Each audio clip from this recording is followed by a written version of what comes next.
ఒడిశాలో జరుగుతున్న అంతర్జాతీయ ఇసుక శిల్పాల పోటీల్లో కళాకారులు రూపొందించిన అనేక సైకత శిల్పాలు అబ్బురపరుస్తున్నాయి.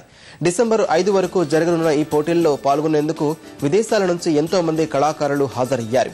సాగర తీరంలో వీళ్లు తీర్చిదిద్దిన అనేక శిల్పాలు చూపరులను విశేషంగా ఆకట్టుకుంటున్నాయి. కొన్ని శిల్పాలు భారతీయతను ప్రతిబింబిస్తుండగా మరికొన్ని విశ్వమానసను చాటుతున్నాయి.